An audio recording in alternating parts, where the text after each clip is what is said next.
He was one of the most loved, admired, respected people ever.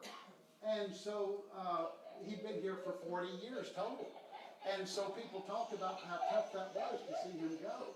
And even after he retired, the town continued to celebrate his successes. It was just really incredible. And he was one of those that he brought out the best in people. And he was the kind of leader that would lead people to success. Now, during the time that he was head coach, they won 7 district titles, 6 regional titles. They had 4 unbeaten seasons, and they had a 30-game winning streak. That was just incredible. It was also during that time that Walt Disney sent the now famous autograph to the Taylor Ducks. And the original is locked up in a safe place. But there's copies of it all over the place. Coach T.H. Johnson was also inducted into the Texas Coaches Hall of Honor, a very big distinction. After he retired in '66, as I mentioned a while ago, the town didn't want to let him go. In 1971, he was still being honored at homecoming, dedicating the homecoming to it. Taylor even declared T.H. Johnson Day. He was so admired in this town. And probably the biggest honor that was bestowed on him was having a local elementary school named after him. And this is a picture of him in front of the school before it opened. It was just finishing construction at that time. Through the years, he continued to visit the school. He would visit classrooms. And just like with Naomi Posman Elementary, it was so wonderful for children to get to meet the person that school was named after and to get to know that person just a little bit. His records extended to people, word of his records extended far beyond Taylor. I found this story in an old Cotton Bowl, where the Cotton Bowl staff was at a game, and it didn't say where the game was, but they talked to a journalist from Killeen. And that journalist from Killeen told them that Mr. T.H. Johnson had been listed in the 1935 Ripley's Believe It or Not because of his unbeaten seasons. And this journalist from Killeen said that Johnson was one of the greatest high school coaches that he had ever seen. Now, I wasn't able to find the Ripley's listing in 1935. I don't know if that's possible or not. But the public library, Karen Ellis, is looking for it too. So hopefully we'll have that and we'll be able to look at that in person. When you look at the qualities that T.H. Johnson had that made him so successful, I think one of the first things that stands out to me is his passion for his work. He was so passionate about everything he did. And even today, I think you can see that passion in the books that he created for future generations. He created by hand, and this is Pat Hilbert in the duck room, and she's holding some of those books. I brought one for you to see tonight. He created so many different books by hand. And he would mail these to former students. And he would send a personalized letter. And if you have time to look at this after the program tonight, I think you will be amazed at the details and the information and the pictures that he included. And he did this like from 1915 on. He did research before he came here, and then he kept records even after he retired. He made these books for the football years after he retired, for as long as he was able to do so. So it was just incredible, but his passion for everything he did really shined through. One of the stories he preserved for us is how he became the Ducks. He came to Taylor just 2 years after that happened. And so the story was fresh, it was new, and everybody knew it, and he wrote it down for us. And if you've been out to the stadium, there where the duck statue is, at the entrance, there's a plaque that has that story in T.H. Johnson's words as he preserved it for us and as he wrote that down. You know, he was also a master at building relationships. And I want to read to you a sentence from the Taylor Press back in the 70s, and it described Johnson in this way. The success of his teaching and his coaching might be found in his intense interest in the individuals with whom he came in contact.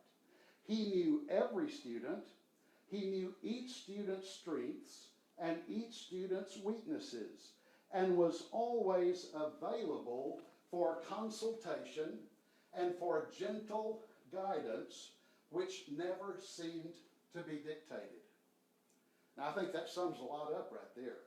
And this picture that you see here, this is a postcard that he sent to all the football players before the season started each year, welcoming each one of them, it's personalized, welcoming each one of them to the team and telling them to look forward for a wonderful, successful year. So he made those personal contacts. He was a master at those personal relationships. So that brings a question, who might his mentors have been? He became a mentor for so many, but who might his mentors have been? I'm working on a video documentary about T.H. Johnson, and he's not here to tell his story. So I have a lot of people who knew him telling the story through their eyes about T.H. Johnson. And as part of that project, his family invited me to come down to Plum, Texas, to the family farm. And that's where T.H. Johnson spent his retirement. And so I got to interview his family members on camera for this video. And they gave me a tour of the house. And much of the T.H. Johnson memorabilia is still there, just like he left it. And there's so much. His passion shows in everything. Now, as we were going through the house, we came to this one room where this certificate is framed and hanging on the wall. And, you know, I was already kind of overwhelmed with everything that I'd seen so far. And we're looking at this certificate, and it's from the Rockne Meanwell School of Coaching. Rockne. Yeah, new. Yeah, even if you don't follow football, you probably recognize the name Knute Rockne, the legendary Notre Dame coach, considered one of the greatest coaches in college football history. And the certificate is signed by Knute Rockne. And so I'm looking at that, you know, that really is his signature on there. And so I look at T.H. Johnson's daughter, and I said, Knute Rockne? And she said, yes. I said, tell me more. And she said, well, I was so little at the time, I really don't know much about those schools that he went to. And so we just kind of left it at that because we had a lot more to look at. And so later, I was in the duck room looking through some old cotton bowls. And I found this story about how Coach Drake and Coach Johnson went to the Knute Rockne School of Coaching, and it was a different date than the certificate in the house. So this wasn't just a one-time thing. It was 1929, I believe. And it said that the school was taught by Knute Rockne and Coach Pop Warner. Well, that's another name that rings a bell. And so I'm thinking he's going to these coaching schools taught by Knute Rockne and Pop Warner. And so that stuck in my mind, and I kept thinking about it, and I kept thinking, there's a story here that I've got to get to. So not too long after that, T.H. Johnson's daughter, Dorothy, who has since passed away, but not too long after that visit to the farm, she and her friend Phil Pierce came by my office. And I'm talking to them, and I thought, this is my chance. I've got to find the story. So I get my phone, and I started to recording. And I set it real close to Dorothy, and I tell her, I'm going to record I want to ask you about that school of coaching.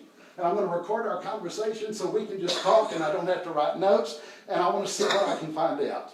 And again, she said, I was so little at the time, I really don't remember it. I said, so as a child, you just remember him leaving and going off to these coaching schools. And she said, well, Mother and I went with him.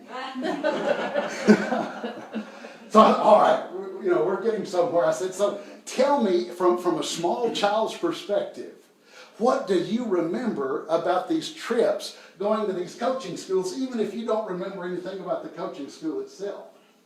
Well, as it turns out, he went to a bunch of these coaching schools with Newt Rockne. And Pop Warner was at a bunch of them. And she said that one year it was in Houston, and they stayed in Rockport. And she said that her dad would get on the bus every morning and drive to the coaching school, and she and her mother would stay in Rockport. And that would go on through the week, and then they had their vacation rented. She said another year it was in Lubbock. And she said they rented a room at a boarding house. And the lady who owned the boarding house was a really good cook. This isn't the view of a small child. And said that her dad would go to the coaching school every day with Newt Rockne and Pop Warner. And she and her mother would stay there at the boarding house. And Dorothy said, I didn't realize at the time the significance of where he was going.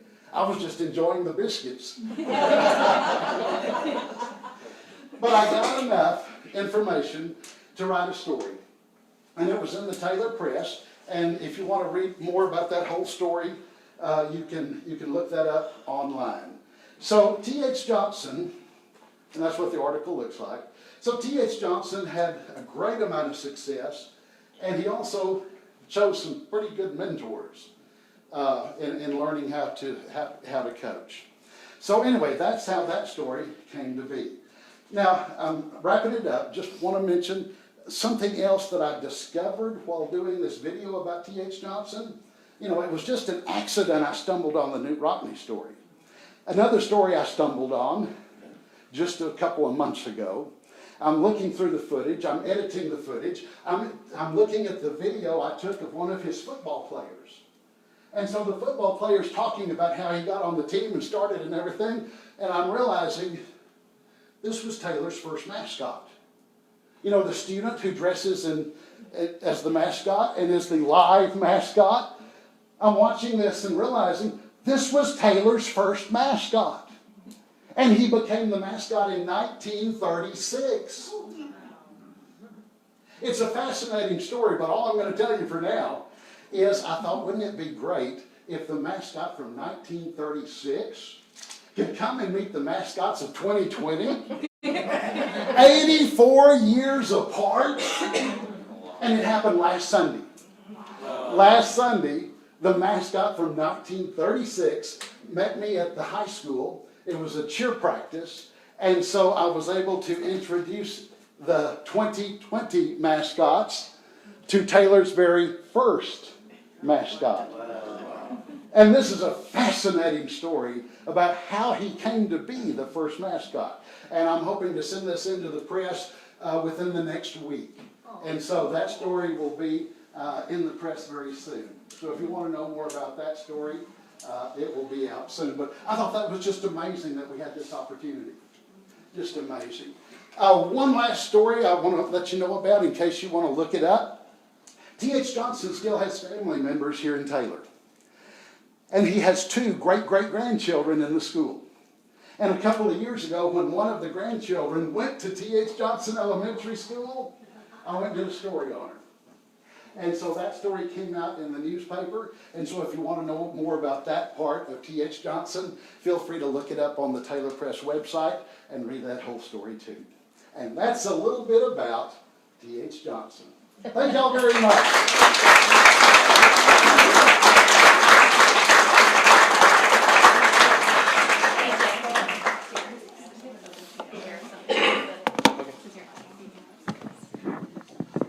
Just go ahead and repeat what you just now told me. There is an open seat up here in the front. In case somebody is uncomfortable, wants to come over, feel free to come on up here and take a spot. Okay? Thank you so much, Tim. Going into this, I heard that you were a great speaker, and I got to say they did not lie. I felt like I was in church, and I had this guy going over there and give me a lesson. It was really incredible. All right, so next up is going to be a friend of mine. His name is Jose Orta. I'm pretty sure he has a very familiar face around the area. Like I said, he first told me his story is going to be about 1921 flood. I got to say, it sounds pretty epic. So I'm going to go ahead and let you go ahead and kick this off. It's Jose Orta, The Great Flood of 1921. I'm going to try. Can you all hear me? Okay, good. This is on the Great Flood of 21. Mi nombre. My name is Agustin Herrera Orta. I was born in San Luis Potosí. I am married to Reyes Martinez Orta. Reyes is from Monterrey. Her parents were murdered. They were shot right in front of her. And I, well, I was arrested near Monterrey and on the verge of being shot. You see, my country, Mexico, was in the middle of a revolution. The people rose up against the leader, Porfirio Diaz. Millions of my paisanos, my fellow Mexicans, lost their lands, lost their livelihoods, and millions lost their lives during the Mexican Revolution. We went mad for a while. We went crazy. We went local. Revolutions tend to do that to people. We had to leave before I was killed. Es muy complicado. It's very complicated. That's a story for another day. My mother, mi madrecita, she always told me, I never get to the point. Que hablo mucho. I talk too much. The last time I saw her was in 1910, or was it 1912? It's all jumbled up now, but I never saw her again. So why am I here in front of you tonight? I'm getting there. We entered America on the 30th of August of 1916. I have the papers. We are what you now call war refugees, but back then we were just immigrants. Well, we crossed the Rio Bravo in Laredo and we made our way here. It took us a while, but we got to Central Texas. Reyes, well, she knew of a family that was doing good. La Familia de Hernando Gonzalez. I'll talk more about them in a little bit. We made our way to La Tierra de Agua Buena. That's the land of good water. We settled near San Gabriel River, up near Cameron, Texas. This would be a safe place for a while. It wasn't easy, but we managed. For 5 years, we made a living, but we didn't starve. I built a small shack near the San Gabriel, and like I said, we managed. I worked the fields in Rogers and Davila and Valverde. I worked the ranches in Bartlett and Thorndale. I'm a farmer. I'm a rancher. I'm a laborer. I'm a worker. There wasn't a job I wouldn't do. After all, I'm a Mexican, not a Mexicant. Now, the land of good water. There's a lot of land, but where was the water? We saw very little water. Texas was in the middle of a drought. Texas is always in the middle of a drought. It was tough going. Again, it wasn't, but we managed. We muddled through. We mostly kept to ourselves.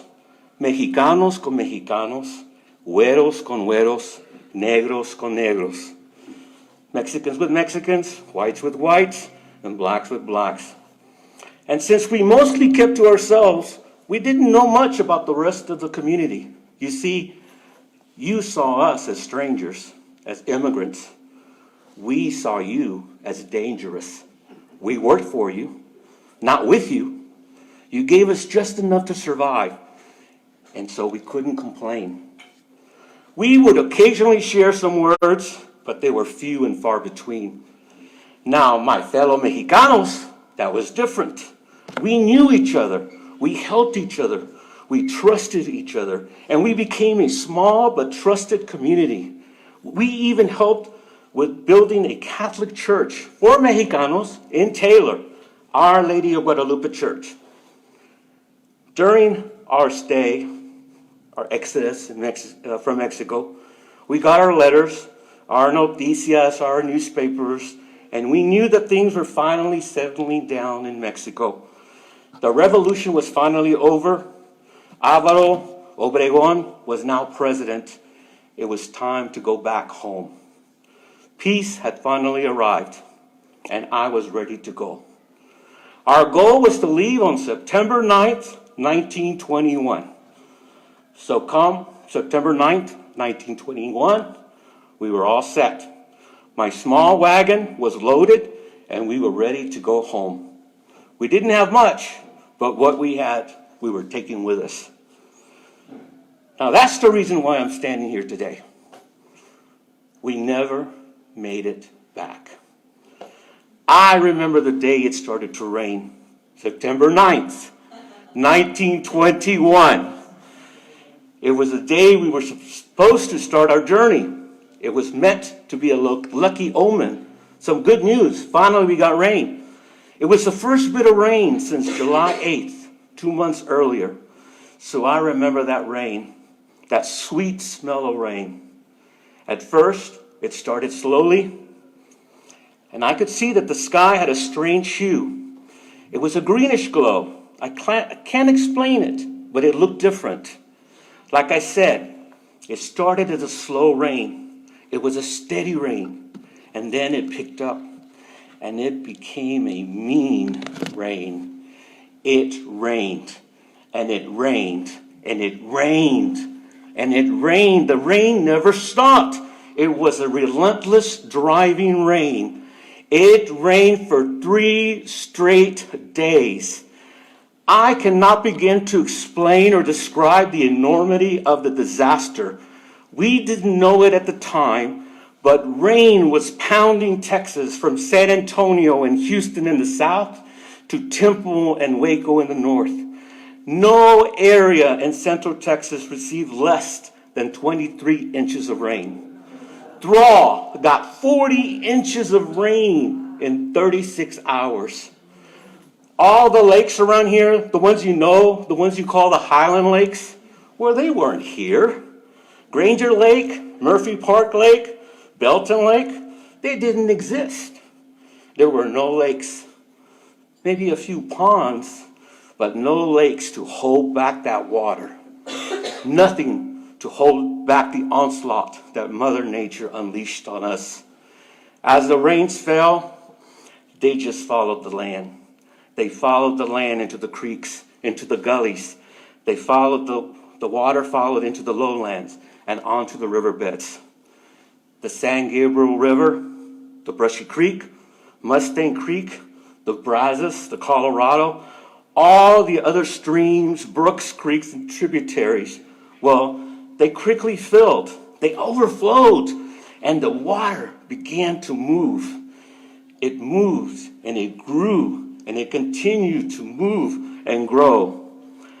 The north and south forks of the San Gabriel River went on a rampage. At its juncture with Brushy Creek, the river grew 10 miles wide. The Little River flooded in Milam County, cresting at 53 feet in Cameron. Continuing its northeastern track, the storm left the Brazos River running 54 feet deep in Bryan. Now there's an old saying, cuando el río suena, es que el agua lleva. When the river makes noise, it is carrying water. And that week, all the creeks, all the rivers were making a lot of noise. They were carrying so much water. And as these rivers and creeks overflowed, the water quickly spread throughout the fields and ranches of central Texas. I have never seen so much destruction, so many terrible things, so many bodies, as I saw during the Great Flood of 21. That's what it's now known as, the Great Flood of 21. In the history books, the final death toll went in at 224. But many deaths went unrecorded. Those that were never found, immigrants like myself who kept to themselves, or people who were just passing through who were swept away forever. That flood changed our lives forever. Washouts, roads, houses, fences, railroad lines, they were all swept away. So many houses just simply washed away. They were churned into shapeless masses of debris. The floodwaters washed out telephone and telegraph lines. On Mustang Creek sent water ripping through low-lying areas on Taylor's east and south side. The floodwaters were lapping onto the downtown streets of Georgetown, Taylor, Granger, and Thrall. Everything and everyone was impacted by the Great Flood of 21.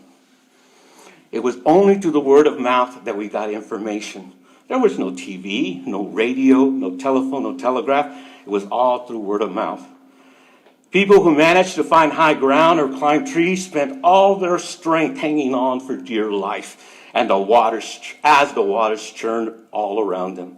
Again, entire families simply vanished in the water. They simply washed away. The cries of the helpless, the barking of the dogs, the noises made by the animals made the nighttime a night of terror. People would tell stories of watching people within 25 feet of them, yet they were unable to reach them because of the fast currents. Thousands of farm animals, cows, chickens, turkeys, horses, not to mention all the wild animals that drowned during the flood. This area took a much more severe blow than people realize. This unprecedented flood even caught a number of my people, Mexican immigrants and farm workers, in the area by surprise. There were so many migrant workers that died that there has never been a true accounting of their deaths, and we will never know all their names. They were never counted in the official records, and if they were only listed as Mexican laborers. Now, my friend Petra was caught in the floodwaters. She says, I felt horrible hits from all sides, and the current carried me like a feather. I went under and came up again, and already my feet couldn't touch the ground. I didn't know anything. Later, my husband confirmed that I was dragged more than a mile by a current more than 15 feet deep. And like I mentioned earlier, Reyes knew of the Hernando Gonzalez family, as they too were from Monterrey. The Gonzalezes were working near the San Gabriel River in San Gabriel, Texas, when the river suddenly rose 20 feet. They were a family of 8, and they were taken completely by surprise. And they found themselves in the pathway of all that water. They tried to save themselves by climbing onto large pecan trees to escape the water. But even the trees were soon swept away.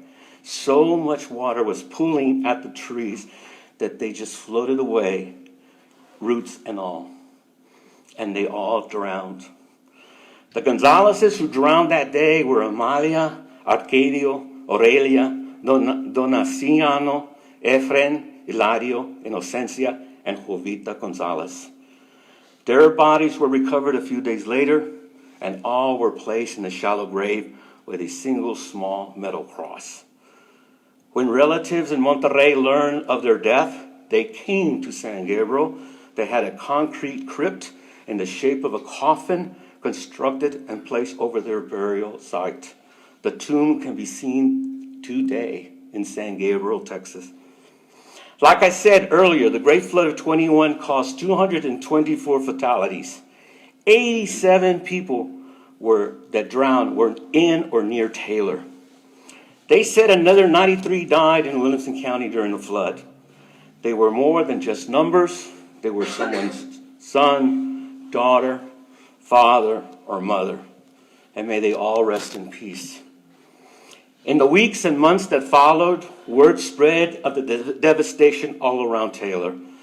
The lives lost, the stories and legends that were made that week. All the destruction and despair took a toll on us as a community. It took a toll on us as a family. We were supposed to go back home, but we just couldn't.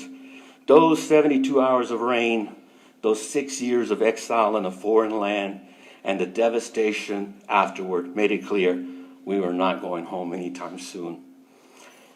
So much devastation occurred that it took years to repair and rebuild from the Great Flood of 21. The water rescues, the people found in collapsed homes, the record number of water. Anybody living in Central Texas during 1921 can tell you stories. And then what followed, the illnesses that followed, the depression, the suicides, the hunger, the cholera, the typhoid, tuberculosis, they too came with the flood. But you see, there's no bad, which sometimes good doesn't come from. No hay mal que por buen no venga.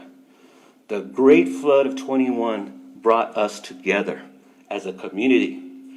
It brought us all together for the first time.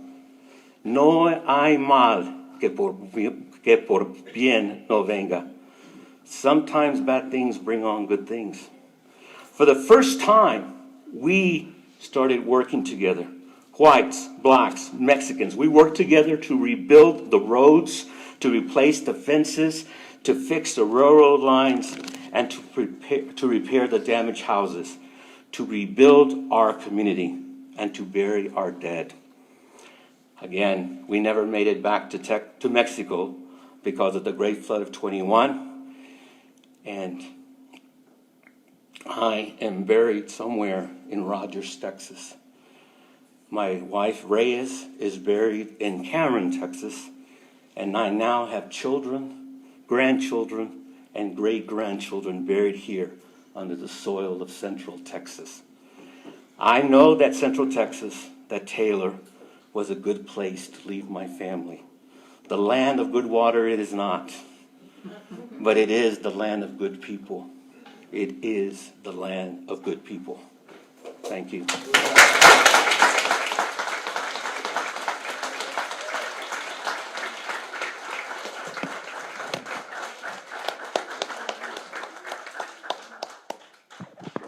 Thank you, Jose. All right, we'll go ahead and make this short for our next introduction. So, Terry Pierce, thank you for coming tonight, and she'll be telling the early years of St. James. Thank you.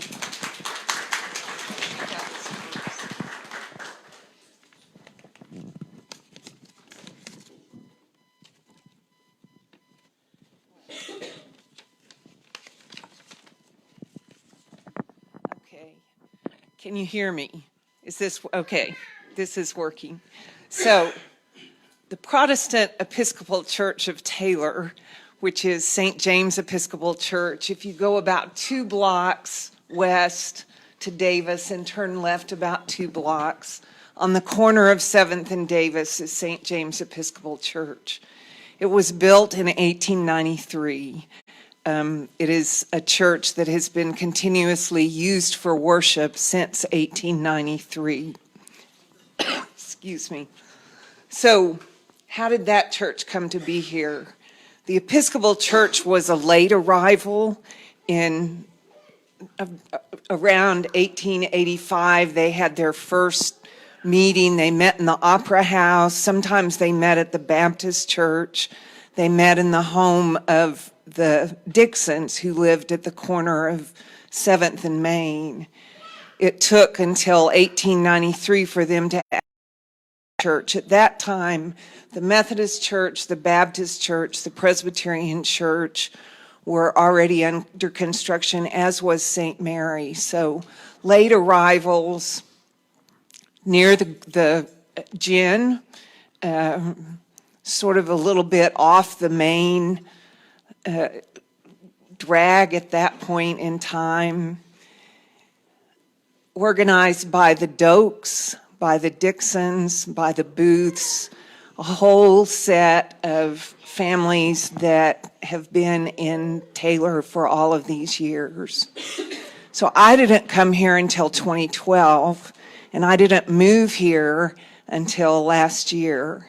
So what am I doing talking about the history of Taylor?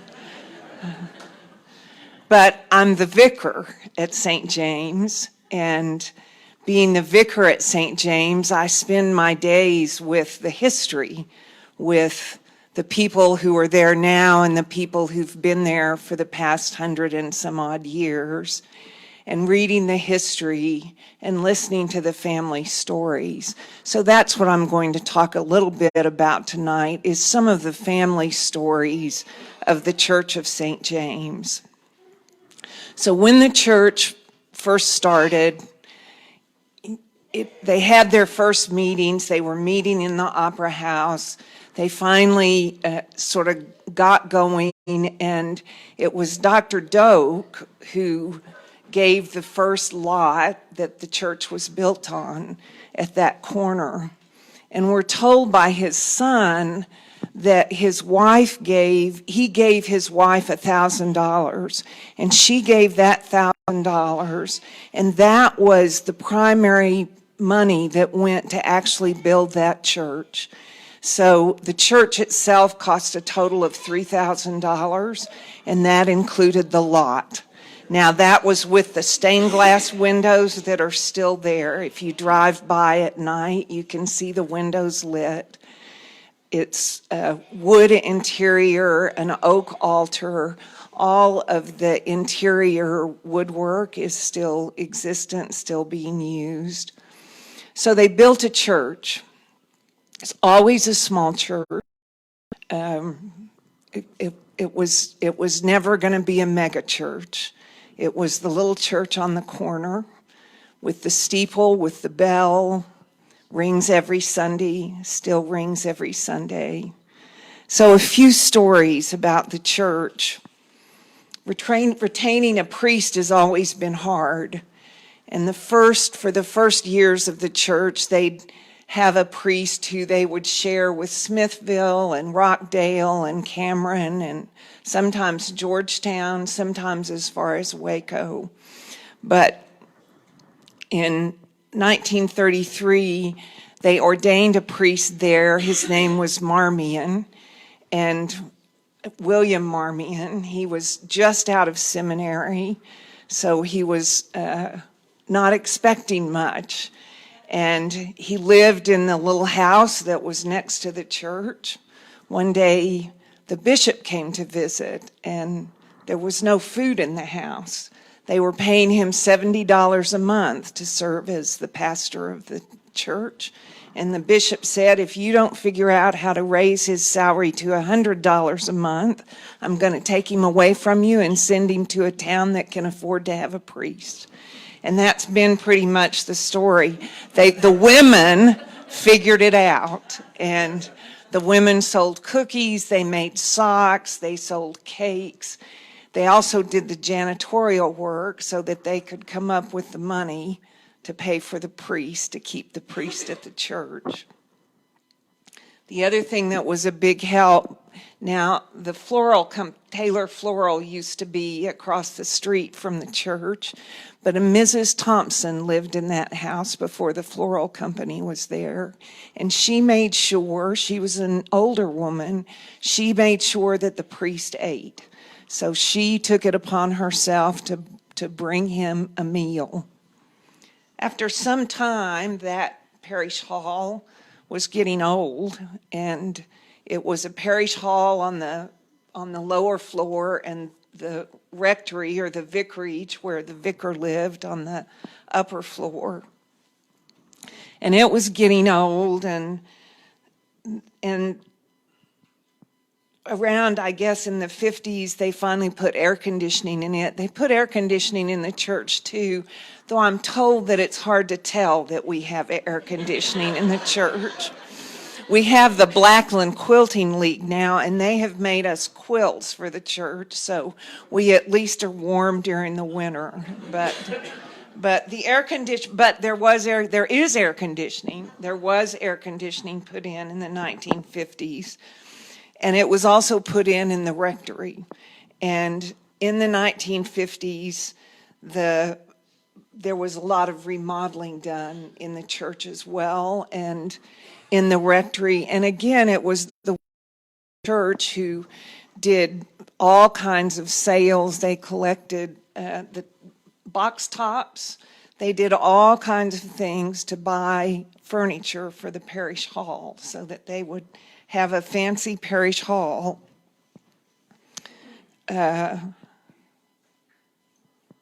One of the things that happened about that time is that the bishop came to visit, and the only bathrooms for both the church and the parish hall were upstairs in that old house. And the bishop came to visit, and he went upstairs to use the restroom, and they heard a great crash, and they could see a leg coming down through the floor, and they had to go upstairs and rescue the bishop. The bishop gave them some money towards their building fund to make some repairs on the church. In the early years, the church had a pump organ, and the young boys from the church had to go back in the back room and pump so that there could be music in the church. Now, the boys liked that quite a bit. The mothers, not so much. So eventually, around 1915, they bought a big pipe organ from the Episcopal Church in Waco, from St. Paul's in Waco. It took them about a year to get that pipe organ moved down here and installed in the church. And when they did it, they had to do quite a bit of rearranging in the church to fit a pipe organ in a not very large church. The pipe organ is still there. It's still a working organ. If you come at Christmas, we usually have a program where you can hear the pipe organ played by a master organist. But what they had to do in that original church, there was a pulpit that was high off the ground, 4 or 5 feet off the ground. So now, I've not had the privilege of climbing up 4 feet into a pulpit and leaning over the people so that I could preach at them, but that's how they did it then. But in order to put the pipe organ in, they had to move the pulpit, and they brought the pulpit down to ground level. It seems like a fitting thing to have the pulpit at ground level. One more story about the church. So I came to the church in 2012. I was not the first woman pastor at the church. I was the second woman pastor, but I will tell you that there were those who weren't thrilled to have a woman come in to be the pastor of the church. And so they set up for me to preach as sort of a test to see if I could do it. They did it at the 8 o'clock service when there were about 6 people who attended the church. So it wouldn't be too bad if I didn't really do a good job preaching. And so I got up into the pulpit. Now, the church had a cat, and the cat's name was Francis. Now, Francis was an orange cat who had come to live at the church on St. Francis Day. There were some people who thought that the rector who preceded me was the one who had left the cat at the church on St. Francis Day. But the cat lived at the church and was fed at the church. And so I took my place in the pulpit and was feeling pretty good about what I was doing. And the people on the front row started sort of sniggering. And I thought, well, it felt like a serious sermon to me. And then I heard behind me, meow, meow. I tried to continue with a serious face, and the meowing got louder and louder. Meow, meow. I finally had to turn and look, and there behind me was Francis. Now, they told me later that Francis came in through the foot pedal of the pipe organ and sat down as soon as I got up and started talking. Francis sat down to join me. It was not my best moment. So, St. James Episcopal Church is still there, still having services, I tried to count that 140 years later. There is still a community worshiping in Taylor, and it's a joyful and amazing community. I'm in love with Taylor, so thank you for having me tonight.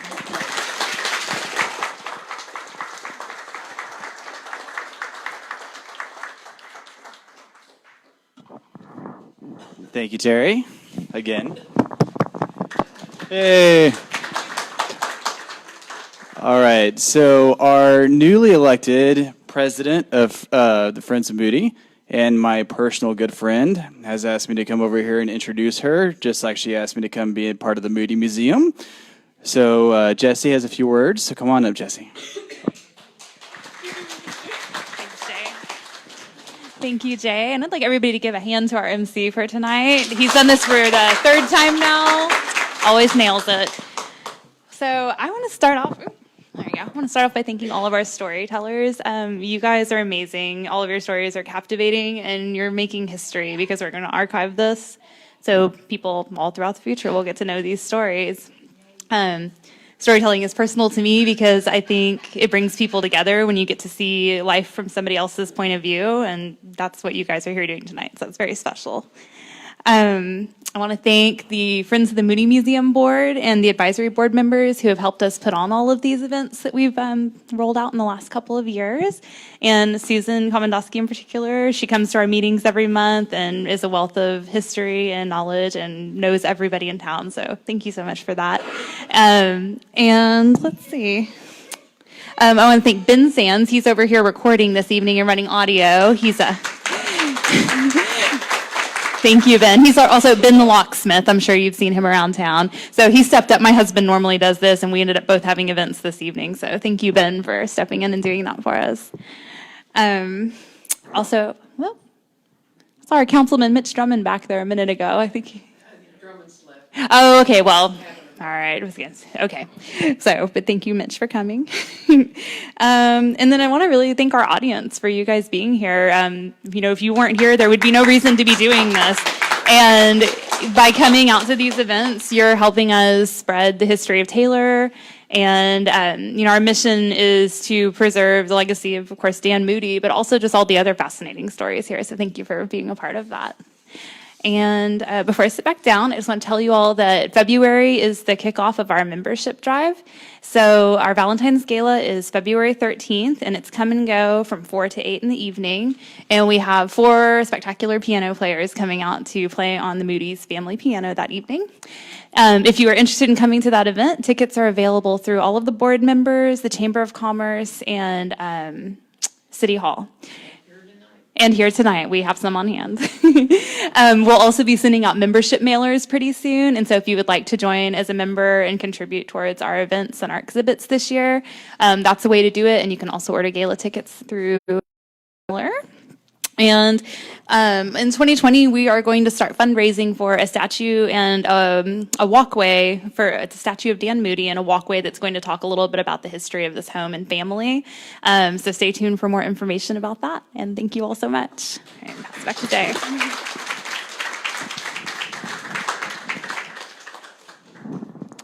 Alrighty, so the next speaker coming up is going to be Thomas Martinez, and the story is going to be Searching for Danny Carmona. Thank you. I have props, so I'm pulling them out. Not as big as yours, Judge, but nonetheless.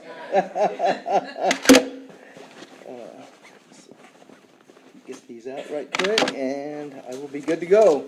I am going to refrain from using the microphone as well, if that's okay.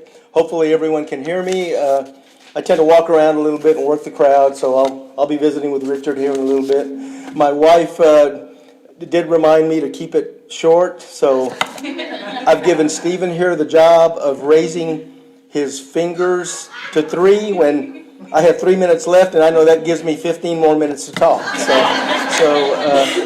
And actually, I relate things to baseball, so I think of myself as the 7th, 8th inning pitcher, and we've got Mariano Rivera, the Hall of Famer, closing the night for us for the New York Yankees. That would be you, ma'am. Let's see how I do. My story is called In Search of Danny Carmona, and let me just start this off by putting it in a perspective that we would all appreciate. Each and every one of us here in this room has those 2 or 3 people outside of our immediate family who we can think of when someone says, who are the people that made a huge impact on your life, right? If you can think of those people immediately, okay? Well, I can too. For me, it's very simple. It's a lady named Mary Lou Hazy, who was a teacher here in Taylor for decades, and she's near and dear to me because she taught me the rule of the glass of life is always half full, never half empty. Another person is a gentleman that I had the pleasure of working with and for through high school and college, and his name was Rudy McKeska. And Mr. McKeska taught me a very valuable lesson that the poorest man in town and the richest man in town both deserve the same amount of respect that you would give to anyone. And so that's a very valuable lesson. And the third person is a person named Danny Carmona. And so Danny's the person that I'm going to speak about tonight. And I call this story In Search of Danny Carmona, and I made some notes, but honestly, I'm probably not going to use them just because I know the story so well, because In Search of Danny Carmona is really my life. I promised my wife that I wouldn't make her cry, so if you see me making faces, that's why. But I've told people this a number of times over the years. I just changed my age. And so tonight I tell you that I'm 59 years old, and I've spent a large percentage of that time walking in the path and trying to fill the shoes of someone who died 50 years ago and who died at the age of 23. And to me, that's pretty incredible. And I'm not the only one in our family who can say that, and that's even more incredible. So to put things in perspective, the Carmona family, Danny's mother, Esther Carmona, was my dad's oldest sister. And she married a gentleman named Prisciliano Carmona. And Danny was their youngest son. They had 6 sons and daughters, and Danny was the youngest one. Danny was 12 years older than me. So they had 6 children, and the Carmona family story can be told in many different perspectives. Like every family, they had great stories, and they had some stories that were not as great. But I want to share this story about Danny because it is such an important part of my life and in the history of our family. And Danny was born on January 25th, 1947. Like I said, he was 12 years older than me, and he had a profound impact on my family, my brothers and sisters, not so much as me because I was the oldest in my family, and he perished when I was 12, so the younger ones really don't remember him as well. But they remember the stories that others that are older than me and that I have told. And so he was like an older brother to me. And there's a phrase in Spanish that Jose, I'm sure, will recognize, consejos. Consejos are things that are usually told to you by someone older than you, usually your mother, your father, grandparents, aunt and uncles, about how to live your life, how to act, the right things to do in life. And in Mexican families, there's always consejos. It didn't matter what event you went to, an aunt would pull you over and bend your ear and say, you should be doing this and you shouldn't be doing that. Well, Danny, who was just 12 years older than me, was pretty amazing because he was one of those high school kids that would give the younger kids consejos. And he would talk to us about family values. He would talk to us about leadership, about giving back to our community. And I remember those conversations with him really well. One of the memories that's embedded in my mind that I will always remember is him sitting at our dining room table in South Taylor, and I was in the first grade. So Danny was 12 years older than me. I was, 6? So do the math there. He was 17, maybe a senior in high school, junior in high school. And he sat there at the table with me, and he took my first grade picture, the picture of the entire class, and back then they gave it to you folded up, and you could write the names of all of the students in there. And he sat there with me, and I told him all the names, and he wrote them all down for me. And as he wrote them down for me, he gave me consejos. He said, it's important that you stay in touch with these people. Because later on, when you're a senior in high school like me, and you are going to go to high school, he told me that. Because back then, in the Hispanic community, my grandparents were migrant workers. Danny's parents were migrant workers. Back then, in the Hispanic communities, you went to school and got an education for a while, but at some point in time when you were old enough to work, you ceased doing that and you would become part of the working family. And so Danny was pretty rare in that he was a person in our family who was actually going to high school and had goals of graduating from high school. So he would sit there and give me consejos about the things that I needed to do. And I always had that memory of him sitting there at the table, writing out those names as I told him the names, and he would figure out how to spell them, because to this day I can't spell. And so that was very true back then. But that's a memory that's embedded in my mind, and that I think of with a huge smile every time I think about it. As a matter of fact, I've got a man cave at home, and in my man cave I don't have a TV. I have books, and I have music, and I have pictures. I'm the family historian. There's one in every family, so I've got tons of pictures and stuff, and I've got that framed classroom picture hanging on the wall right next to my computer desk so I can see it every day. And I don't have it because it's a picture of me. I have it because it's such a great memory for me of Danny and what he did for me. So some of the other things that Danny did, he was like a big brother to me. He was very close to my mom and dad. My dad bought a 1960s Falcon that was a stick shift. My mom did not know how to drive, much less a stick shift. So cousin Danny, who was in high school, was given the task of teaching my mom how to drive. Okay, so there was 6 of us kids, and that was back before car seats.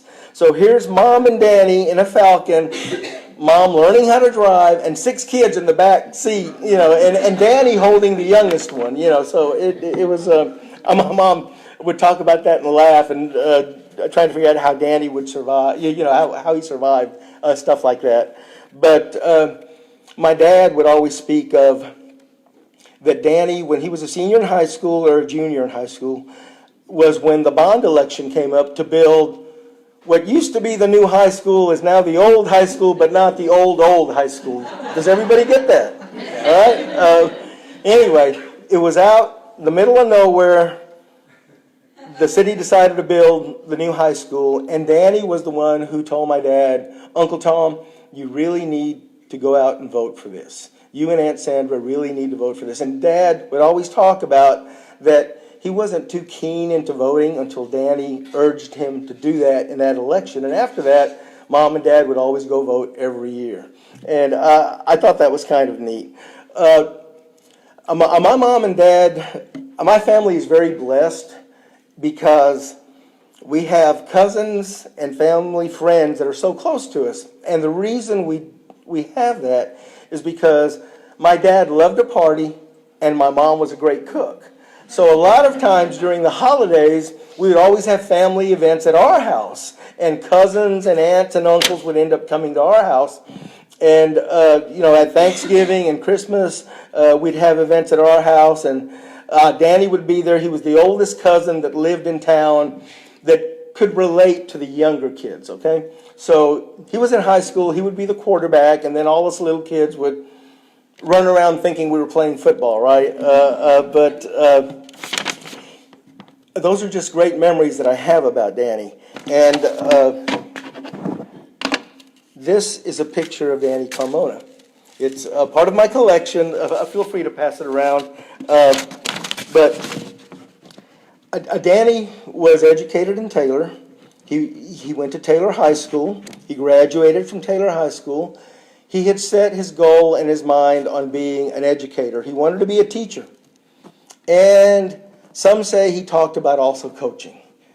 He never talked to me about being a teacher or coaching, but that's what family members that are older than me have told me. So he went off to college at Temple College. He was, as far as I know, the first person in the Martinez Carmona family that ever went to college. And he had aspirations of teaching, and then the Vietnam War was happening. And so, like what happened with a lot of college age, high school graduates at the time, Danny ended up going to Vietnam. And he served in Vietnam. He was, let me regress a little bit. At Taylor High, in his education, he ran track, and he was a very good athlete. He was the good-looking guy, you know, had the looks, had the hair, had the pretty-looking girlfriend, and he was a very good a track athlete, but he had some health problems. He had a gallbladder issue that required some surgery in his junior year of school, so that kept him from running. And about the same time, his dad had a heart attack, I believe, and he passed away. So that left my aunt to raise Danny while he was still in high school. So my aunt did the best that she could. She worked at the Blazamar Hotel in the restaurant as a waitress. I can remember going there and being so excited that my aunt was serving us. I don't know why that was important, but to a little kid that was. And so Danny goes to college, gets drafted, goes to Vietnam, and he went in as a private. He ended up being a sergeant. He was in Company C, the 2nd Battalion of the 52nd Infantry of the U.S. Army. He was a gunner. I actually met someone that served with him about 10, 15 years ago, whose name was Gilbert Rodriguez, and Gilbert would tell me stories of Gilbert and Danny and their other friend, Tony Lugo. This is the picture of all three of them, Gilbert, Danny, and Tony. He would tell me that Danny was petite, he was small, but he was very athletic looking, muscular guy. So Danny was the one that had all of the, a gunner isn't the proper term, but he was the guy with the big gun that would be point in whatever they were doing. But Gilbert served with Danny. I got in touch with Gilbert a few years ago, and we shared stories about Danny, and I told him things that he didn't know about Danny that happened after they quit serving together. Gilbert always assumed that Danny was from Florida. Danny was from here. But Gilbert always thought that Danny lived his life, had kids, had grandkids, just like Gilbert did. And Gilbert had no idea that Danny perished in 1970 in a car accident. I'll get to that part in a little bit. But Danny served in Vietnam. He came back. He served his last year at Fort Hood, and that was in the spring of summer of 1970. He came back. He married his high school sweetheart, Eleanor Alderetti, from here in Taylor. Danny was 23. Eleanor was 20, almost 21 when they got married, and I can remember their wedding. It was at the Pentecostal church on Walnut Street across from Robinson, and my mom and dad were in the wedding, and my favorite cousin was getting married, so I was excited. And they got married in the springtime, or in the summer. He was serving in Fort Hood, and then in the fall of that year, he came home. He and Eleanor came home on a Wednesday night on November 18th. That was the Wednesday 8 days before Thanksgiving. And they came to visit her parents who lived here in town and his mom that lived here in town. And my aunt would recall years later that when Danny left that night, the last thing he told her was, "I'll see you on Thanksgiving, Mom," as he walked out the door. And little did she know that those would be the last words that she'd ever hear from her son. As they were driving back home to Fort Hood that night, there were some other Fort Hood soldiers that were drinking and on the wrong side of the road. So they ended up in a head-on collision, and it took Danny and Eleanor's life. And that sounds like a great tragedy, and it was. It was devastating for his mom. The way that she neutralized it as best she could is she would never share these stories with us, but she would share them with my mom and with other aunts. And she would say that when Danny came back from Vietnam, he was a different person. And he would have nightmares, and he would wake up screaming in the middle of the night, and she would hear him in the other room having these nightmares. And so she always put it in the perspective that God took Danny to ease his pain that he had from the things that he experienced in Vietnam. And anyway,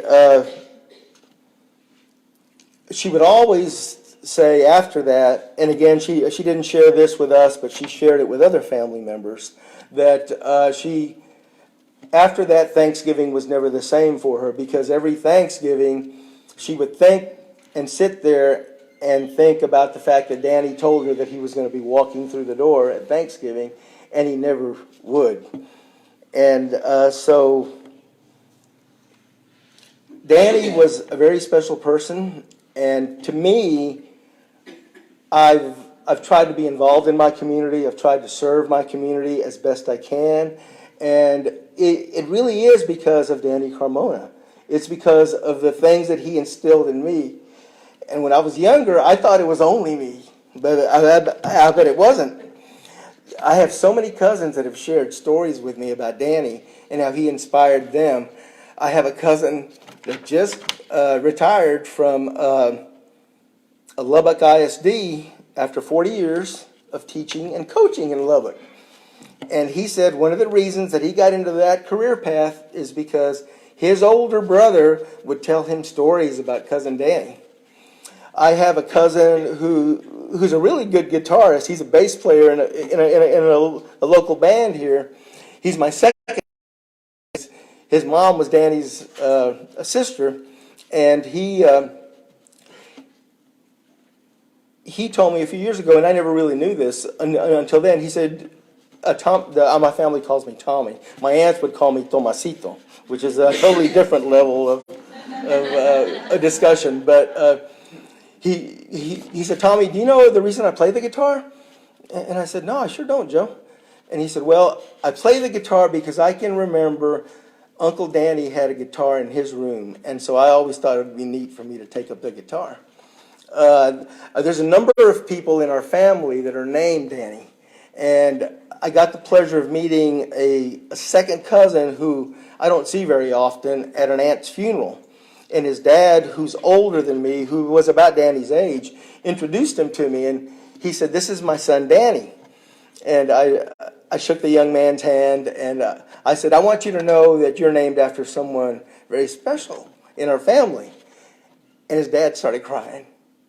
And I thought that was really neat. I'm the historian in the family, so I end up with a lot of family treasures that maybe I don't deserve, but people think that I do. And a few years ago, a gentleman that's in the audience here, my good friend Gumi Gonzalez, who is also a family historian, contacted me, and he said, I have something that someone brought to me that I think is something very important for you and your family that really belongs to all of you. I'd be more than happy to keep it, but you need to look at it and you need to see if you want it and if your family wants it. And it was a collection of Danny's things. It was his high school diploma. It was his Temple College diploma. It was his military papers. It was pictures. It was those things. And so I thank you, Gumi, for sharing those with me. They've not only become a part of my collection, but I've shared some of them with other cousins. I had a cousin come into town last year. Three of us cousins were getting together at Louis Miller's for some barbecue one weekend. They were from out of town, and I was from here in Taylor. And it turned into a mini family reunion. It turned into like 40 people showing up at Louis Miller's, cousins and second cousins and so forth. And we ended up at my house, and in my man cave is my collection of family pictures and so forth. And I shared with him some of the stuff that I had. I was showing it to him. And there was framed, in a frame, Danny's military discharge papers, you know. And he said, "Wow, I can't believe that you have that." And I took it off the wall, and I gave it to him. And I said, "It's yours." And he looked at me, and he said, "No, you can't give me that. No. That belongs to you."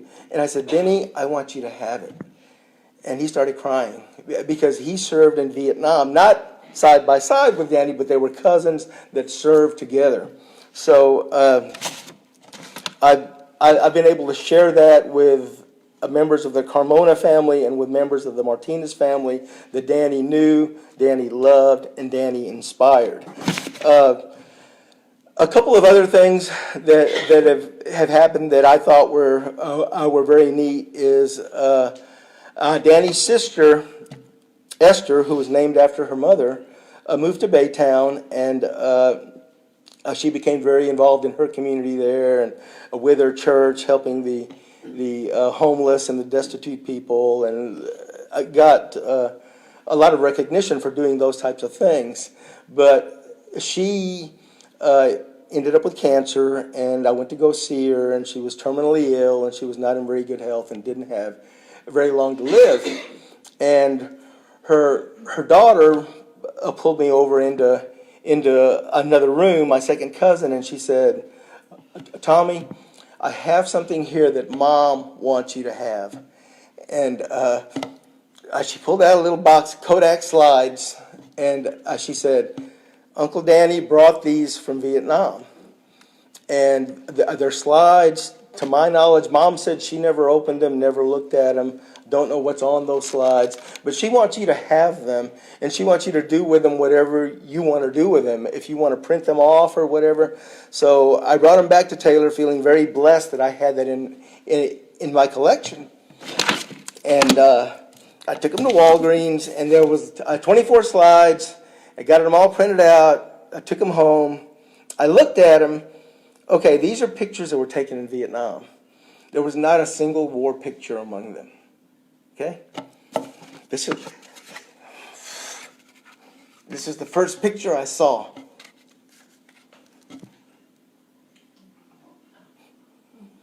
It is Cousin Danny surrounded by 5 kids. It looks like he's handing them candy or something.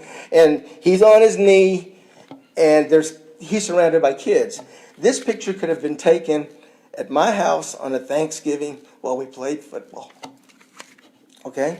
And about half of the pictures were pictures of him with kids. And that was the type of person that he was. He was an inspiration to so many of us. And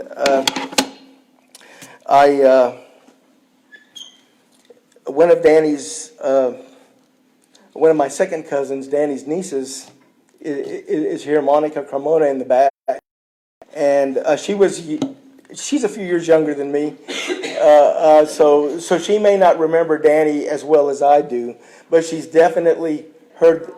She was 1 year old when Danny passed away, but she's heard the stories many times, and so I've said this time and time again. He was such an inspiration to me, and so many others in our family. We were blessed to have him as a cousin. We were blessed to have him as an inspiration, and we were blessed to have him as someone who gave us consejos. And this morning, I posted on Facebook that I would be here talking about In Search of Danny Carmona. And one of his nieces, his daughter's daughter, Anna Singleton, immediately sent me a message from Baytown. And she said, I just want you to know that I was born 2 months after Uncle Danny passed away. She said, but it's because of you and others like you that I feel like I know him so well. And she said, when I talk to my kids about him, they get really confused because I have all these stories and I'm so passionate about the stories that I tell. She said, they don't understand that he died before I was born, but yet I know all of this information. Plus, it is very much keeping his legacy alive and keeping what he stood for alive. So I've said it time and time again, and I'll say it again in closing. I'm 59 years old, and I've spent almost my entire life trying to walk the path that someone who was 23 when he died set. And so when I hear of someone young passing away, it's always very sad. I think about the family, and I say a prayer for them. There was a young man just a day before Christmas that perished in a motorcycle accident out at Circleville. And the first thing I thought of was, oh, that poor family. And God, please wrap your grace around them and hold them tight. But then the second thing I thought of was, I wonder 30, 40, 50 years from now what they will say about him. And Danny meant the world to me. One last thing from my collection, and I'll close with this. This is a picture of my cousin Danny when he was in the military. And it was a picture he gave to his mother. And how do I know that? Because on the back it says, to Mom from your son, SP4 Daniel Carmona, 67 through 70, infantry all the way. So he gave this picture to his mom. When his mom passed away, his mom gave it to his daughter, gave it to my aunt from Rockdale. And when that aunt passed away, one of my cousins called me and said, I need you to come have dinner with us.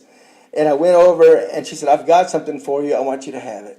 And it was this picture. So I've got a collection of family memorabilia. I've been inspired by people like my friend Gumi Gonzalez. And it's just a hobby for me. It keeps me out of trouble. My wife will argue with that one. But I thank you for your time. I thank you for supporting the Moody. And I thank you for listening to my ramblings. Stephen, did I go over? No. Thank you.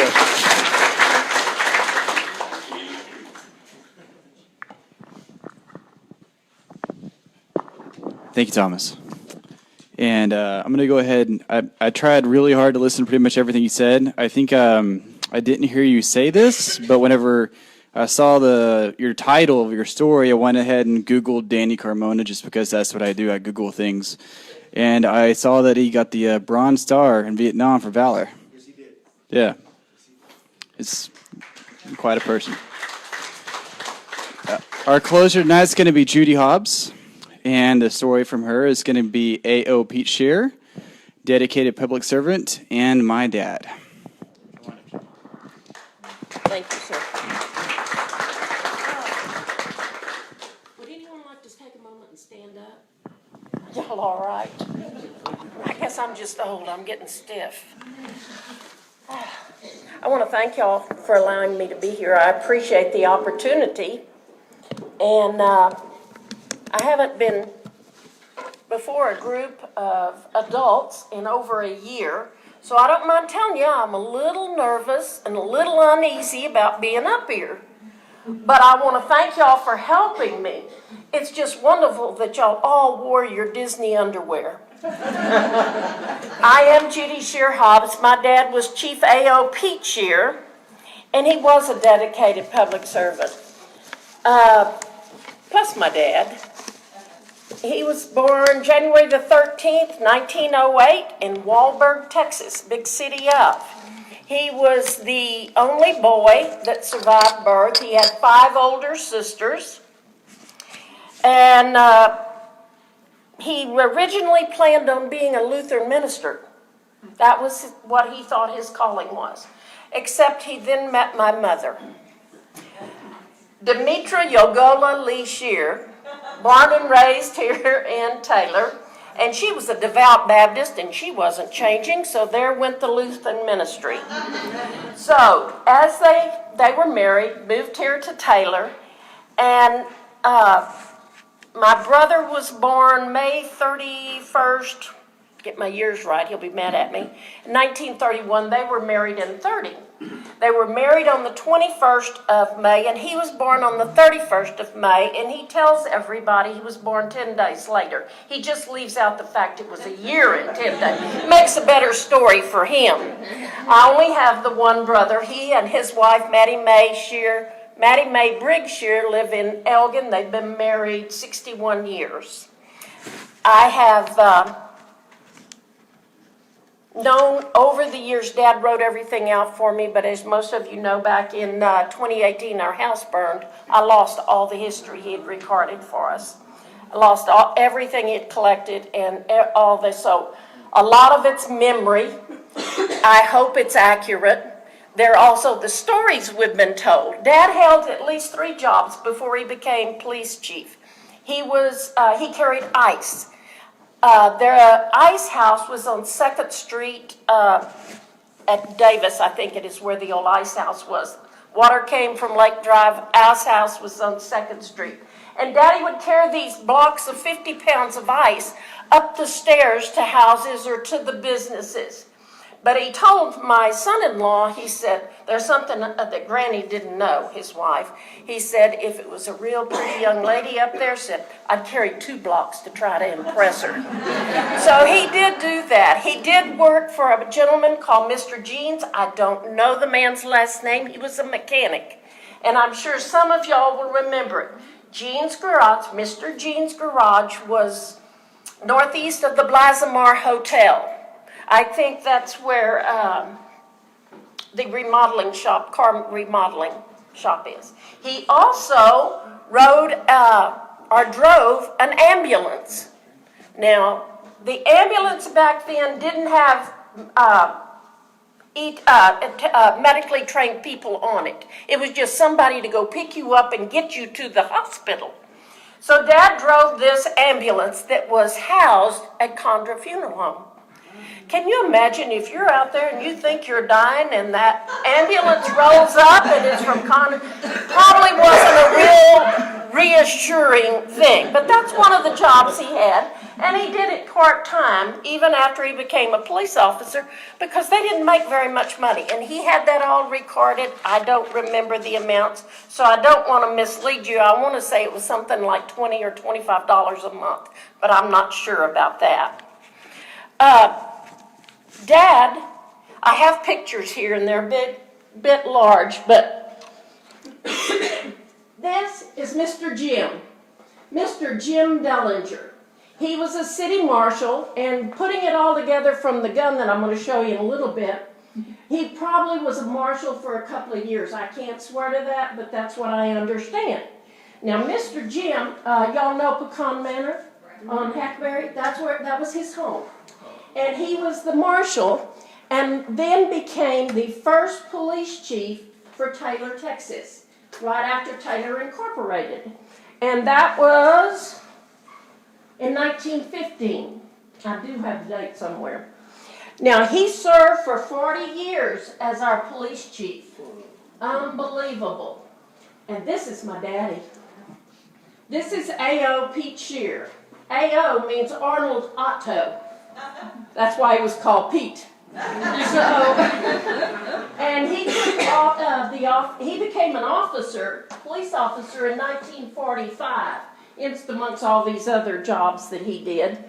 But he became a police officer, and then after Mr. Jim retired after 40 years, Dad became the police chief in he became an officer February the 10th of 42 and chief in 56. And he served in that position for 30 some odd years. I'm here today to tell you about some of the stories he brought home, or the stories we had. Now, some of them I cannot tell. Not in mixed company, I wouldn't do it. And remember, we don't know if they're true. After Dad retired as police chief, he served as the interim sheriff of Williamson County. Sheriff Matisek had died, and before the election was finalized, the commissioners appointed Dad to be sheriff, and he served until Sheriff Boutwell took office, and that's how that the lineage goes there. I want to tell you first about call boxes. Now, you know, nowadays everybody's tech. You can talk on your phones, you can talk on your radios, you can talk everywhere. They have all kinds of communications. Back when Dad was with the police department, they had call boxes, all up and down Main Street. And if you were a walking beat, and they did have one or two cars occasionally if they ran, you would go to these call boxes and take the call by phone. You would call in and see if there was something you needed to do. You also were required to pay attention to that call box because it had a light on it. And if that light went off, that meant you had a call, and you better get there and pick it up so you could answer it. So call boxes were a big thing. Another story will be later on after the call boxes were the parking meters, long gone. But that's a whole different story with Charlie Fuller. Now, even back when Dad was police chief, juveniles were not housed in the jail. The city hall where we have is now gone. The police department was on the north side and the jail was down in the basement. Well, juveniles couldn't be housed there. So if we had a runaway or we had an incident in which there was a juvenile involved, where do you put them? Well, Dad brought them home. If it was a female, they slept with me. If it was a male, they slept on the sofa. I had some really strange bed partners, I'm here to tell you. Nowadays, we have TLITs, and we have CJIS, and we have all of the equipment to record events and to maintain them. Back then, we didn't have it. My dad did. He created a file system of 3x5 cards. Little index cards. Every officer was required to do a report, which they did. But any individual that was in that report got their own 3x5 card. Their address, their date of birth, and who to contact in case of an emergency. And back in the early 80s, when I took office, there were file cabinets on every wall, 3x5 card cabinets, and we were still using them in the early 80s.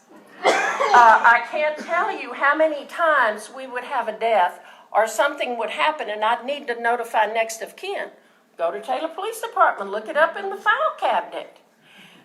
It was amazing history, and I hope they haven't lost it. I hope it's stored in somewhere down there that we didn't lose that, because the history is just amazing on those cards.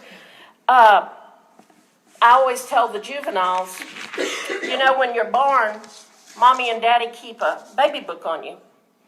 They know all the cute things you do, when you said took your first step, and whether you said Mommy or Daddy first, or whether you said Uncle Joe, whatever it was, they have it in this little book. Well, now the state of Texas keeps a criminal history on you, and you don't want anything in that book. But the 3x5 cards had everything. Dad also hired the first female police officer. Now, having a daughter, he had a son, 13 years old. My brother's much older than I am. My brother, 13 years old, then he got a girl, and he didn't know what to do with me, but he figured he'd raise me like a boy, and he did. You can do anything you set your mind to. Well, Dad needed an officer, and Mary Bartlett came in. The first female officer for the city of Taylor, for Williamson County, and I don't know whether she was one of a few or the only female officer at that time in the state of Texas, but they were very, very limited. Even back in the 80s, you were talking about women. One of the questions I got asked the most is, why do you want to do a man's job? You know, come on, folks. But anyway, it's been around a long time. And Mary Bartlett did a tremendous job for the city of Taylor and actually retired from there. Some of these stories I have here, I've put a line through there for a later date or a later hour. And there was one that I think everybody here may have heard about, but there was a gentleman, there was a shooting. This was later on, probably in the 60s. And their call came in, there'd been a shooting down on South Main. Dad runs out the north door of the police department, runs right out, and there's this gentleman walking up to him with a shotgun. Dad speaks to him as he runs by, and he says, "Mr. Pete," said, "I got to tell you, I just killed so-and-so and that blankety, blankety, blankety, blankety because he's messing around with my wife." Dad says, "Okay, go in, sit down in my office, put the shotgun on my desk, and I'll be back in a little bit." And he did. Different time, different way of life, folks. Times were different. Times, I think, sometimes better. Everybody knew everybody in Taylor, and they knew what was going on. The gentleman did go to jail. He did go to jail for, I can't remember what the charge was, but I don't think he did over 2 years. And the reason I know that is because when he got out, I still didn't have my driver's license. So he would drive me and my horse to rodeos. And sometimes we'd be on the road till 2 and 3 o'clock in the morning. He was a nice guy. Actually, my dad met my husband before I did. My husband, Doyle Hobbs, was with the Travis County Sheriff's Department. And I didn't know all this. This came out after we were married. But he came over, and they had a shooting at Dessau Hall. Anybody remember Dessau Hall? Yes. The hall with the tree in the middle of the floor. And it turned out that it was somebody from Taylor. So Doyle Hobbs, the deputy, comes over, goes to the police department, goes in, shakes Dad's hand, says, "Hey, I need to get a group of guys together to go out here and try to pick up so-and-so. I have this warrant." "Don't worry about that." Picks up the phone, calls him, say, "Hey, there need for you to come up here to the police station. Man needs to see you about an incident that happened over." "I'll be right there." And sure enough, he came up. There wasn't need for cars and whistles and all that going out there. Picked up the phone. He came in. Different time, different way of life, folks. Back then, people knew everybody and they respected each other, even when sometimes they didn't do the right things. Now, Dad carried a .38 revolver. Lost that in the fire, too. But he never drew it but once in his whole career. The reason I asked this question of him later on in life is because after Doyle and I were married, Doyle was cleaning my rifle one day, and he said, "Hey, Grandpa, let me clean yours." Grandpa said, "Sure." Takes it out of the holster, and nothing falls out but hay. And so we got to talking about, have you ever drawn your weapon? "Well, yeah. Now, I'm going to tell you the story, my brother's version of it. Back in the earlier years when a carnival or a circus would come to town, they would be usually out where Murphy Park is. That's where they would set up. I even remember that. But even before our time, long before my time and before your time, they would still set up out there. And what they would do is take the lug, now this is my brother's story, so take it with a grain of salt. They'd take the lug nuts off of the wagons, several of the main wagons, take those lug nuts up to the police department, and they would leave them there till the show was over, and they would leave town. And when they would come back in and show that they had paid all the local merchants and didn't owe anybody in town, they'd get their lug nuts back so they could go on to their next show. Well, this one guy had heard that my dad didn't like snakes. So, according to my brother, when the circus guy comes up, the snake handler comes with him with a snake. And Dad met him at the door. And he said, "Not only will you not get your lug nuts back, you may not get that snake back." And that's the only time that my brother says he ever pulled his gun. My side of the story I always heard was it was a fireman playing a prank on him. So I'm not too sure about that.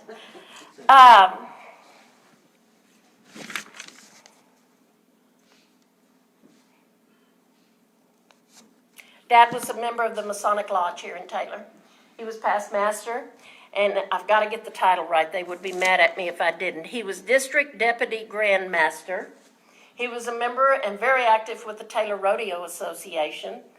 Dad would ride occasionally, but he always managed to have a horse for me. And he was also, his favorite charity was Salvation Army. He was the Stacy Stark of his day. He had the funds and would work with people in that respect. Dad had the opportunity, and I want to read the story because I don't want to get it wrong. They always ask police officers to do strange things. But this is a story about this gun. This is a bulldog, or I'm told it's a bulldog, okay? And it has an extensive history. And I'm gonna, there you are. I'm going to slaughter this name because I'm not sure I know how to pronounce it. It belonged to a John S. Kurtzer, and I'm going to spell it Krister. And he was the original owner. He was born in Raytown, Missouri in 1842. At the age of 16, he joined the Confederate Army. After the war, he joined General Joe Shelby and crossed into Mexico, where they established a colony known as Coletta. I think that's correct. After the death of Maximilian, he returned to the United States and joined forces with Russell, Majors, and Waddell in a freighting company. And as a wagon master, he freighted all over, and then later on, he settled north of Taylor in the early 1870s after the freighting business. And he made several trips north of Taylor to Abilene, Kansas, and several trips on the Chisholm Trail to Dodge City. And then that's all we know about him. And then on October the 2nd in 1878, he married Martha Elizabeth Sloan. And they were in Gainesville, Texas, and they moved to Taylor in 1892 and raised 5 children. And for many years, he bought and raised cattle around Georgetown, Taylor, and Calvert. He then served as the city marshal of Taylor from 1911 to 1913. And that's where I got the dates for Mr. Jim, that it was probably from 13 to 15 that Mr. Jim did. Now, for those of you that remember, this research was done by Miss Manor. She did this for my dad because what happened is in 1941 or 42, the daughter, Harriet Kirchner Witherspoon, living in the old Kirchner house at 1124 West 7th Street, called A.O. Pete Shear, a city policeman, and asked him to come to her residence to unload a pistol that belonged to her father, which she had retrieved from an old trunk in the attic. And she intended to donate this to the war effort as the form of scrap metal, but she wanted it unloaded first. So Dad goes out, unloads the weapon for her, and then after doing so, he asked her if she would consider selling it to him. She said, "No way. I will give it to you. You may have the weapon as long as you put a like amount of scrap metal in the bucket," which he did. And then Dad had it restored. And on March the 29th, 1992, my dad gave this gun to my son, D. Hobbs. And so the only reason it survived the house fire was because his wife had taken to have it framed for him. And they're doing some more research on it. And they have now found out that Custer actually wore 2 bulldogs in his last stand. But that gun means a lot to us, and I thought it's so ornate, and it came to be from here in Taylor under such unique circumstances. There are many stories that I can tell you about A.O. Pete Shear, the jail. Now, remember me telling you the jail was downstairs? Well, back then, somebody had to feed those prisoners. Wound up being my mother. Now, my mother wasn't that much on cooking. Remember, she was the one that didn't want to dedicate coffee pot, so she was going to stay Baptist. So, she would feed the prisoners, and on days when my mother was not physically able to do it, Vincent Marsh, Taylor Cafe, would feed the prisoners. And the jail is a whole nother story for another day. But I wanted to share just a couple of things with you, that stories of my dad. There are other stories that I could go on for days and days, and I hope someday to share those with you. Thank you for allowing me the time to talk about my daddy. I appreciate it.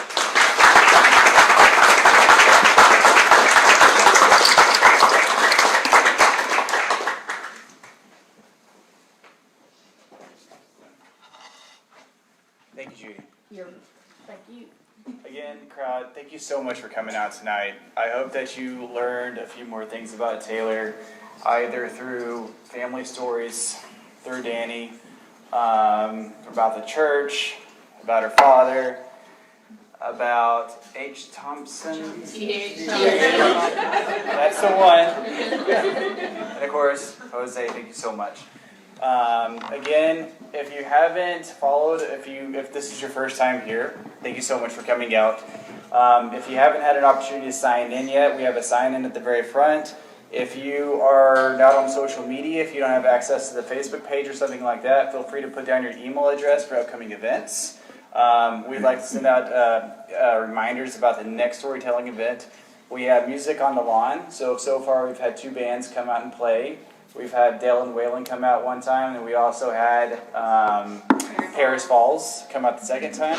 So we're trying to generate more events, get the community more involved. The yard is great for the family, so if you have any kids, feel free to come out with them and listen to some good family-friendly music. Bring some food out, and expect to see a lot more of this in the upcoming years. Okay? Again, thank you so much.